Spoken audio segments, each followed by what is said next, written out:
Horror कहानियां TV. काला जादू। अपने बेटे रिशु के माथे से टपकते हुए पसीने को देखकर सविता की हालत खराब हो गई। ऐसा आज पहली बार नहीं हुआ जब रिशु नींद से घबरा कर जागा है। हाय मेरा बच्चा, न जाने किसकी नजर लग गई है तुझे। जब से मेरे बच्चे ने 10वीं के एग्जाम में स्कूल टॉप किया है तब से रोज बुरे बुरे सपने आने लगे हैं। हाँ माँ, मैंने आज फिर से एक काले साए को देखा। वो यहीं मेरी आंखों के सामने खड़ा था। माँ मुझे बचा लो माँ। वो मुझसे कह रहा था कि मुझसे बदला लेगा।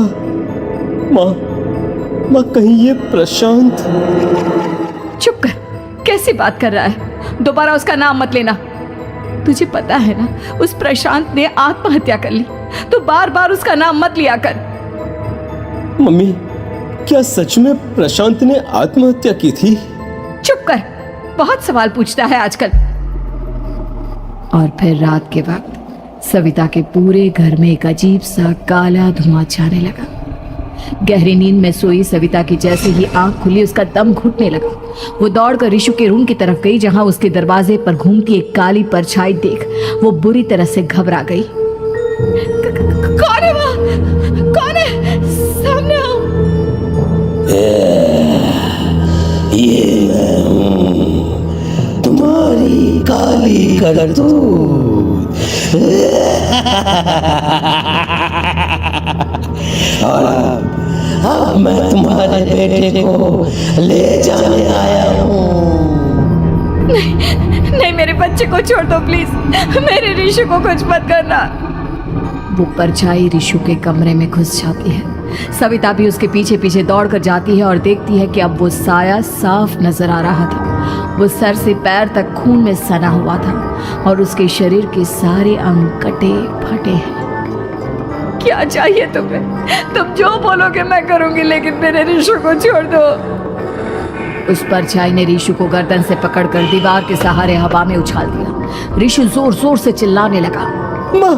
माँ बचाओ मुझे, बचा लो माँ, ये मुझे मार डालेगा। माँ मुझे बचा लो माँ। नहीं, ऐसा मत करो। मुझे मार दो लेकिन मेरे बच्चे को छोड़ दो। मैं तुम्हारे आगे हाथ जोड़ती हूँ। वो परछाई रिशु को जमीन पर गिरा देती है और अचानक वहां से गायब हो जाती है। रिशु, मेरा बच्चा, तू ठीक तो है ना? कुछ बोल बेटा, क्या हुआ है तुझे? मैं ठीक हूँ माँ। क्या हुआ था यहाँ पर? कुछ नहीं बेटा, कुछ नहीं। तू परेशान मत हो। हम कल ही गांव के बाहर जो तांत्रिक महाराज रहते हैं उनके पास चलेंगे। ठीक है माँ, हम जल्द ही उनके पास चलेंगे। मुझे बहुत डर लग रहा है माँ। ये बार बार मुझे डरावने सपने आना, ये सब हमारे साथ क्यों हो रहा है माँ? अगले दिन सविता अपने बेटे रिशु को लेकर गांव के बाहर तांत्रिक के पास जाती है। जिस जगह पर तांत्रिक रहा करता था वो जगह बहुत डरावनी थी। चारों तरफ कंकाल और खूब भूतियां नजर आ रही थी। गांव से दूर वीराने में उस जगह पर जोर से आंधी चल रही थी। रिशु ने डर कर अपनी माँ का हाथ पकड़ लिया। माँ मुझे बहुत डर लग रहा है। ये कैसी जगह है? देख बेटा, हमारे साथ जो कुछ भी हो रहा है उसका इलाज सिर्फ और सिर्फ ये तांत्रिक महाराज ही बता सकते हैं। अब यही है जो हमें प्रॉब्लम से बाहर निकाल सकते हैं। जैसे ही सविता और रिशु तांत्रिक की झोपड़ी के अंदर पहुंचे, वहां का नजारा देखकर उनकी आंखें फटी की फटी रह गई। तांत्रिक की झोपड़ी के अंदर कई सारे लोग अपनी गर्दन घुमा घुमा कर जोर जोर से चीख रहे थे। कौन हो तुम और यहाँ क्यों आई हो? महाराज, मेरे बेटे को कुछ दिनों से एक डरावनी काली परछाई नजर आती है और कल रात उसने मेरे बेटे पर हमला भी कर दिया।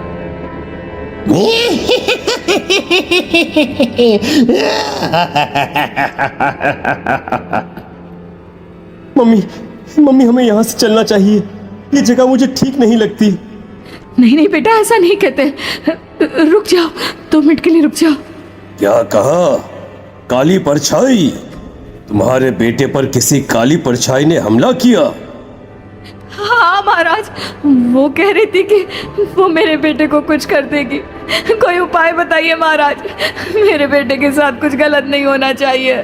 तुमने किसी दूसरे के साथ गलत किया है तो तुम्हारे साथ भी गलत होकर ही रहेगा।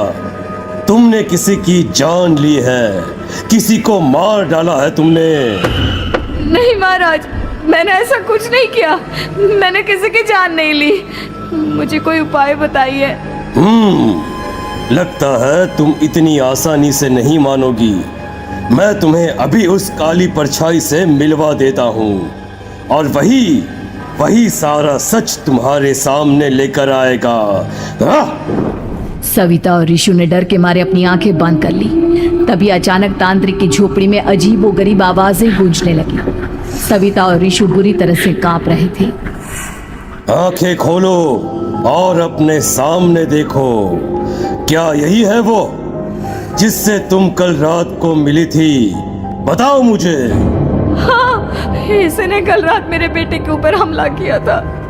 ये उसी लड़के की भटकती हुई आत्मा है जिसे कुछ दिन पहले तुमने मार डाला था। मम्मी ये महाराज क्या कह रहे हैं? क्या सच में आपने किसी की जान ली है, किसी को मार डाला है? अगर हाँ तो बताइए ना मम्मी, किसको मारा है आपने? किसको? तुम्हारी माँ इतनी आसानी से सच नहीं बताएगी बेटा। इसने एक बच्चे की जान ली है। कहीं उसका नाम प्रशांत तो नहीं महाराज? वो मेरा दोस्त है, मेरा मतलब मेरा पड़ोसी है। सही पहचाना।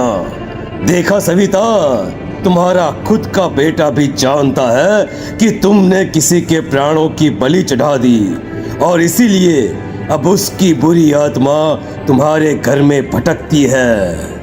मुझे माफ कर दीजिए महाराज, मुझसे बहुत बड़ी गलती हो गई। प्रशांत हमारे पड़ोसी का बेटा था।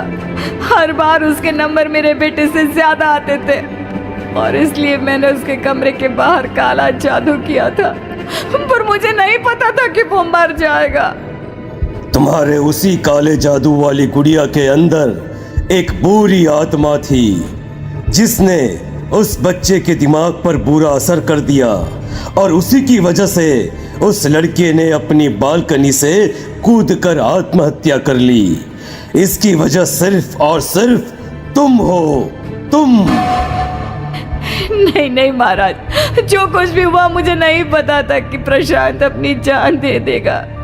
प्रशांत की आत्मा इस वक्त तुम्हारे सामने खड़ी है, हमसे बात करना चाहती है। बोलो क्या कहना चाहते हो? मैं जीना चाहता था, बड़ा होकर कुछ बनना चाहता था। आपके बेटे से मुझे कोई परेशानी नहीं थी। अरे वो तो मेरा अच्छा दोस्त था।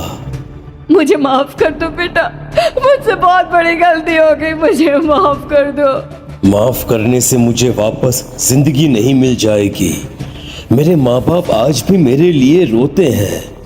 आपने मेरे साथ बहुत गलत किया है, बहुत गलत। और तभी अचानक प्रशांत की आत्मा वहां से गायब हो जाती है। सविता जोर जोर से रोने लगती है। सुन लिया तुमने? ये तुम्हारे अपने ही किए हुए पाप हैं जो इस तरह से तुम्हारे सामने आ रहे हैं। माँ, ये आपने अच्छा नहीं किया। सिर्फ 10th बोर्ड के एग्जाम में मैं टॉप कर पाऊं इसलिए आपने मेरे दोस्त के ऊपर काला जादू कर दिया। नहीं मम्मी नहीं, अब हम कभी खुश नहीं रह पाएंगे, कभी नहीं। मेरे दोस्त की आत्मा को कभी शांति नहीं मिलेगी मम्मी, कभी नहीं। लेकिन मैंने जो कुछ भी किया सिर्फ तुम्हारे लिए किया।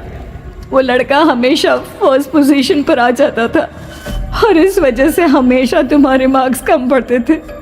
मैंने तो सिर्फ उस पर एक छोटा सा काला जादू किया था बेटा। मुझे क्या पता था कि उसका ये नतीजा निकलेगा।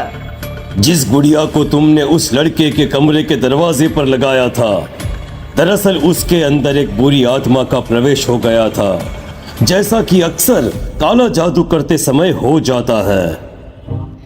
मुझे अपनी गलती का एहसास हो गया है। मैं प्रायश्चित करना चाहती हूँ, आप बताइए मैं क्या करूँ? प्रशांत के घर जाकर उस काली गुड़िया को वहां से निकालकर यहाँ लेकर आओ। मैं उसे आग में जलाकर राख कर दूंगा और उसके बाद प्रशांत की आत्मा को हमेशा के लिए मुक्ति मिल जाएगी।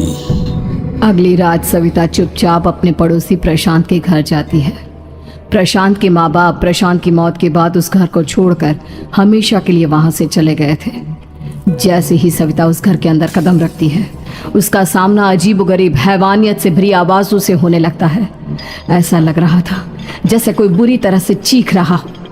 सविता जैसे ही प्रशांत के कमरे के बाहर पहुंचती है, वहां पर लटकी हुई गुड़िया के शरीर से खून टपकने लगता है। ये क्या हो रहा है? इस गुड़िया के शरीर से खून क्यों टपक रहा है? सविता हिम्मत करते हुए उस गुड़िया को वहां से उतारने की कोशिश करती है, लेकिन तभी अचानक से बहुत भयानक दिखने वाली औरत उसकी आंखों के सामने आकर खड़ी हो जाती है। मैं यहाँ से कहीं नहीं जाऊंगी, और अगर तूने मुझे यहाँ से हटाने की कोशिश की तो मार डालूंगी मैं तुझे। नहीं नहीं, मुझे तुम्हें यहाँ से ले जाना ही होगा, नहीं तो मेरा बेटा, उसकी जान को खतरा है। मैं तुम्हें नहीं छोड़ सकती। अगर तुम्हारे अंदर हिम्मत है तो मुझे इस घर से बाहर ले जाकर दिखाओ। और ऐसा कहकर वो औरत सविता के ऊपर हमला कर देती है और उसे हवा में उछाल उछाल कर जमीन पर पटकती है। लेकिन तभी अचानक मौका देखकर सविता अपने हाथ में ली हुई सुई उसके हाथ में चुभो देती है। हाथ में सुई लगते ही वो औरत जमीन पर तड़पने लगती है। ये क्या किया तूने? ये क्या कर दिया? तुझे ऐसा नहीं करना चाहिए था। तांत्रिक ने मुझे कहा था कि तुझसे जीतने का सिर्फ यही एक तरीका है जिससे मैं अपने पापों का प्रायश्चित कर सकती हूँ और अपने बेटे की जान बचा सकती हूँ। और उसके बाद वो डरावनी दिखने वाली औरत एक छोटी सी जादुई गुड़िया में तब्दील हो गई और सविता ने उसे ले जाकर तांत्रिक को दे दिया। तांत्रिक ने जादुई गुड़िया को आग के हवाले कर दिया।